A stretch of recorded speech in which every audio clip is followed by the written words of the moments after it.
नमस्कार साथियों, स्वागत है आप सबका हमारे YouTube चैनल एग्ज़ाम कैफ़े में।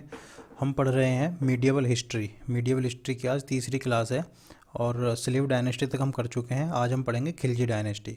तो हम पहला क्वेश्चन देखते हैं, स्लेव डायनेस्टी का अंतिम शासक कौन था। तो अगर हम देखें स्लेव डायनेस्टी तो हम वैसे पढ़ चुके हैं, इसका अंतिम शासक था कैकुबाद। एक सेकेंड। स्लेव डायनेस्टी का जो अंतिम शासक था उसका नाम था कैकुबाद। ये हिंदी और इंग्लिश दोनों में है यहाँ पर, तो किसी को कोई दिक्कत होनी नहीं चाहिए। यहाँ पर देख लो, चाहे इंग्लिश में देख लो।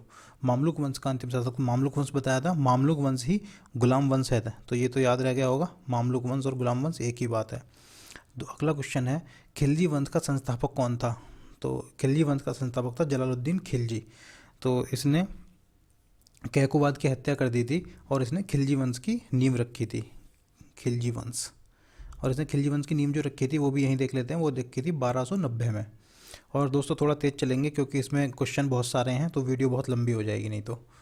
क्वेश्चन नंबर 3 है, खिलजी वंश का समयकाल क्या था। तो खिलजी वंश का समयकाल ये हम जानते हैं कि जो ये खिलजी वंश है ये सबसे छोटा था, पूरी दिल्ली सल्तनत में सबसे छोटा।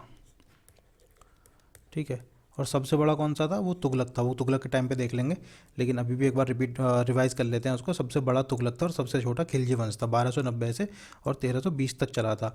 और खिलजी वंश में एक चीज़ और है कि हम जो 95% इसका हिस्सा है ना, वो अलाउद्दीन खिलजी पर ही केंद्रित है। तो इसमें कुछ क्वेश्चन हैं जलालुद्दीन खिलजी के भी, लेकिन ज़्यादातर क्वेश्चन अलाउद्दीन खिलजी से ही रिलेटेड, और जो एग्जाम में आते हैं ना प्रीवियस ईयर क्वेश्चन हैं वो भी अलाउद्दीन खिलजी के ही हैं मोस्टली।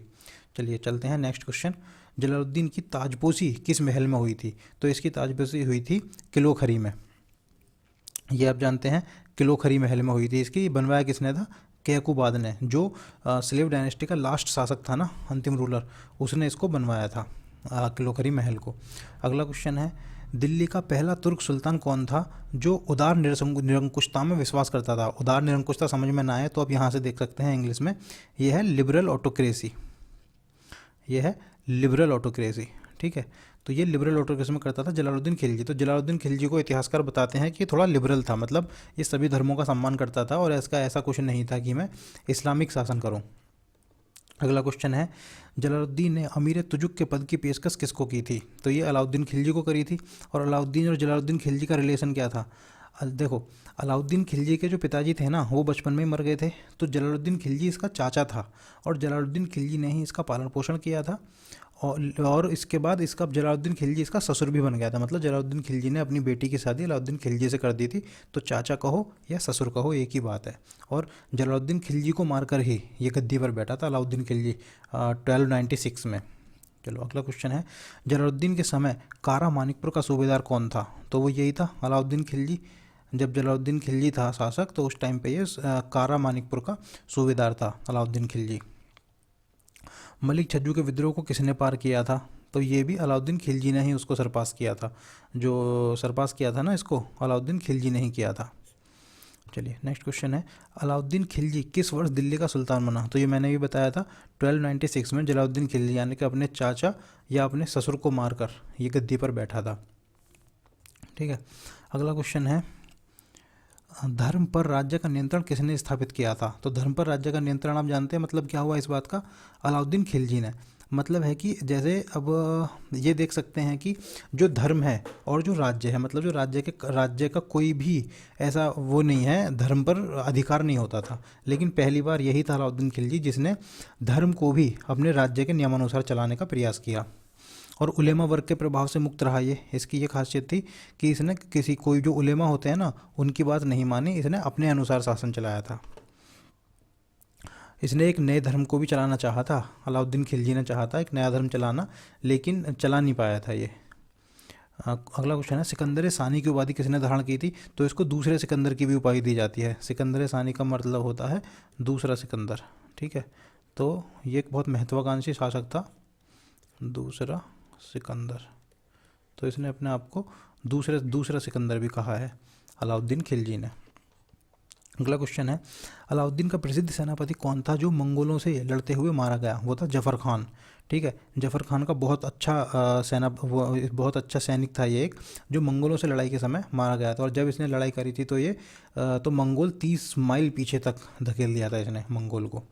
अगला क्वेश्चन है, पद्मावत किसने लिखी? मलिक मोहम्मद जायसी ने। ये बहुत इंपॉर्टेंट क्वेश्चन है और प्रीवियस ईयर में भरा पड़ा हुआ है। ये प्रीवियस ईयर कोई बुक उठा लो उसमें ये बहुत बार आया हुआ है। पद्मावत तो आप जानते हैं, एक मूवी भी आई थी पद्मावत, उसी का उस वही है। मलिक मोहम्मद जायसी ने लिखा था इसको, 1540 के आसपास लिखा था इसने। ठीक है, अगला क्वेश्चन है, अलाउद्दीन खिलजी द्वारा किस प्रकार के प्रतिबंध लगाए गए थे? तो इसमें बहुत सारे हैं, तो ये मैंने एक ही क्वेश्चन में बना दिए हैं, सारे अलग अलग करता तो कोई फ़ायदा नहीं था। तो अलाउद्दीन खिलजी ने क्या करा, देखो सब एक छोटा सा इसकी कहानी देखते हैं क्या है। अलाउद्दीन खिलजी को मंगोलों से लड़ना था। मंगोल थे बहुत ताकतवर, तो इसको भी अपनी सेना को बहुत ताकतवर बनाना था। तो इसने क्या करा, इस अब सेना ताकतवर होगी मतलब राजकोष अच्छा खासा होना चाहिए, तभी तो सेना को आप रख पाओगे, वरना सेना का खर्चा कहाँ से चलेगा। तो इसने बहुत सारे ऐसे काम किए जिससे अपना ये जो रिवेन्यू है ना वो ज़्यादा कर सके। तो इसने एक तो उपहार पर बैन लगा दिया था, कोई भी उपहार नहीं देगा।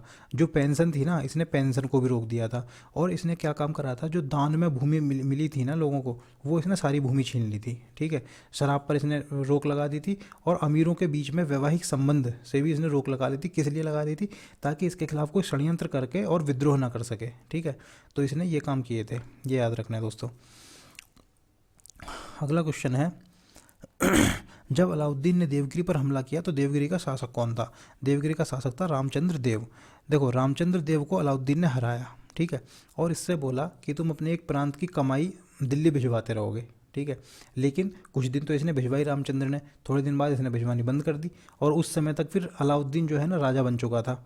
ठीक है, तो फिर इसने मलिक काफूर को भेजा। मलिक काफूर ने फिर से रामचंद्र को हराया और रामचंद्र को लेकर अलाउद्दीन के पास आ गया। लेकिन अलाउद्दीन ने इसको बहुत अच्छे से ट्रीट किया और इसको फिर से सम्मान लौटा दिया और कहा कि अब आप मतलब कोई भी बेईमानी टाइप मत करना, हम जो हमने आपसे मांगा है वो हमें टाइम टू टाइम देते रहना, वरना अगली बार माफ़ी नहीं मिलेगी। ठीक है, और इसको राय रायन की उपाधि भी दी थी इसने। चलो आगे क्वेश्चन लिखा है शायद, देख लेते हैं अभी। रामचंद्र देव को राय रायन की उपाधि है, अगला क्वेश्चन ही आ गया, राय रायन। ठीक है, तो ये देख लेना कि अलाउद्दीन खिलजी ने ही दी थी, किसकी उपाधि दी थी? राय रायन की उपाधि। बताया ना मैंने कि जब मलिक काफूर इसको हराकर, रामचंद्र देव को हराकर अलाउद्दीन के पास ले आया था तो अलाउद्दीन ने इसको बहुत अच्छे से ट्रीट किया था और इसको उपाधि भी दे डाली है, किसकी? राय रायन की उपाधि। अगला क्वेश्चन है, 1000 दिनारी के नाम से किसे जाना जाता था? 1000 दिनारी यही है मलिक काफूर जो रामचंद्र देव को पकड़ कर लाया था इसके पास में। ठीक है, तो मलिक काफूर को ही 1000 दिनार के नाम से जाना जाता है। क्यों जाना जाता है? क्योंकि अलाउद्दीन खिलजी ने इसको 1000 दिनार में खरीदा था। ठीक है, दिनार एक करेंसी हो गई, 1000 दिनार में खरीदा था। कब मिला था उसको ये? जब वो गुजरात विजय पर था ना, तब उसको मिला था अलाउद्दीन खिलजी को मलिक काफूर। अलाउद्दीन मलिक काफूर को कैसे मिला? ये रहा, गुजरात विजय के दौरान मिला। ठीक है, इसको मिला गुजरात विजय के दौरान। चलो, ज़मीन नाप कर राजस्व वसूलना किसने शुरू किया? ये कितनी बार पूछा गया है आपको पता ही होगा कि अलाउद्दीन खिलजी ने ही किया था सबसे पहली बार। मतलब कि ज़मीन को नापो और जितनी ज़मीन है उसके जो उसमें यील्ड हो रहा है ना, उसके अनुसार 50% लेता था ये। नेक्स्ट क्वेश्चन है, दीवान मुस्तखराज क्या था? ये राजस्व विभाग था, वही ज़मीन नाप कर और रिवेन्यू कलेक्ट करने के जो इम्प्लीमेंटेशन के लिए जो विभाग था ना, वही था राजस्व विभाग, दीवान मुस्तखराज। अगला क्वेश्चन है, अलाउद्दीन खिलजी के समय खराज क्या था? खराज था भूमि कर। ठीक है, क्वेश्चन ऐसे भी आ जाता है कि खराज को सबसे ज़्यादा किसने बढ़ाया? तो अलाउद्दीन खिलजी ने ही बढ़ाया था। कैसे बढ़ाया था? जो दान में दी गई थी, जो इनाम में दी गई थी, सारी भूमि को छीन लिया था और उसमें उपज का 50% लेता था ये, तो उसको इसने खराज करो को बहुत बढ़ा दिया था इसने। क्यों बढ़ाया था? क्योंकि इसे अपनी आर्मी मजबूत करनी थी। ठीक है, भूमि की वास्तविक आय पर राजस्व का निर्धारण किसने किया? ये भी अलाउद्दीन खिलजी ने किया था। ठीक है, जो भी भूमि पर वास्तविक आय हो रही है ना, उसी पर ये राजस्व लेता था। तो ये काम भी इसी ने किया था। इसने एक काम और किया था, मार्केट को कंट्रोल करने वाला। वो क्वेश्चन शायद या तो रह गया या आगे आएगा। इसने मार्केट कंट्रोल को भी सबसे पहले किया था, ये भी बहुत पूछा जाता है। बाजार नियंत्रण, ये रहा, बाजार नियंत्रण नीति की शुरुआत किसने करी? ये भी अलाउद्दीन खिलजी ने ही करी थी। इसमें एक चीज़ और है कि बाजार नियंत्रण अगर हम देखें, याद रह जाएगा हमें थोड़ा सा, इसने बाजार नियंत्रण इसलिए करा था कि इसे को बड़ी सेना रखनी थी। तो ये बड़ी सेना को इसने क्या करा, उनकी सैलरी कम कर दी और उनको ये एक एकता सिस्टम हटा के ना इसने कैश में देना शुरू करा। ठीक है, तो ये कम देता था, अब ये कम रुपए देगा तो उनका खर्चा कैसे चलेगा? तो इसने उसके लिए एक सॉल्यूशन निकाला कि बाजार नियंत्रण करते हैं, जो भी करप्शन है वो हटाते हैं और जो महंगाई बढ़ रही है ना उसको कम करते हैं। ठीक है, तो ये अलाउद्दीन खिलजी ने ही करा था। सार्वजनिक वितरण प्रणाली की शुरुआत, PDS जो होता है, पब्लिक डिस्ट्रीब्यूशन सिस्टम, आजकल भी आप देखते हैं ना राशन मिलता है, तो ये सबसे पहले किसने शुरू करी थी? ये भी अलाउद्दीन खिलजी ने ही करी थी, पीडीएस पब्लिक डिस्ट्रीब्यूशन सिस्टम।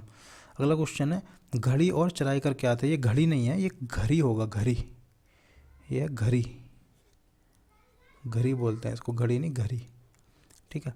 घड़ी और चराई कर क्या थे?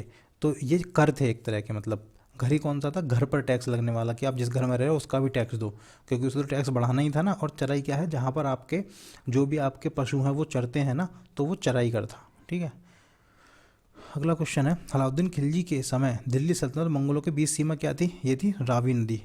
रावी नदी को एंशियंट हिस्ट्री में क्या कहते हैं? पौरुषूणी नदी, पौरुषूणी आता था ना, पौरुषूणी नदी, ठीक है। तो इनकी सीमा क्या थी? रावी नदी थी।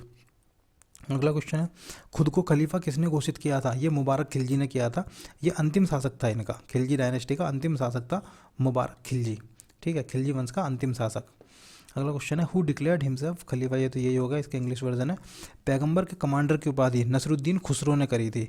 नसरुद्दीन खुसरो कौन था? ये एक हिंदू था जो कि कन्वर्ट हो चुका था मुस्लिम में, ठीक है। तो इसने मुबारक खिलजी शाह को मार दिया और खुद राजा बना। ये 2-3 महीने के लिए ही बना होगा, तो इसका कोई ज़्यादा इंपॉर्टेंस नहीं, बस यही है कि पैगंबर के कमांडर की उपाधि इसने धारण करी थी। दिल्ली सल्तनत में सबसे छोटा राजवंश खिलजी राजवंश है, ये आप जानते ही हैं, सबसे छोटा राजवंश, ठीक है। सबसे छोटा राजवंश कौन सा है? दिल्ली राजवंश। तो बस खिलजी राजवंश में यही है, और इसमें अलाउद्दीन खिलजी ही सबसे ज़्यादा इंपॉर्टेंट है। तो अब मिलते हैं फिर अगली वीडियो में। नमस्कार दोस्तों।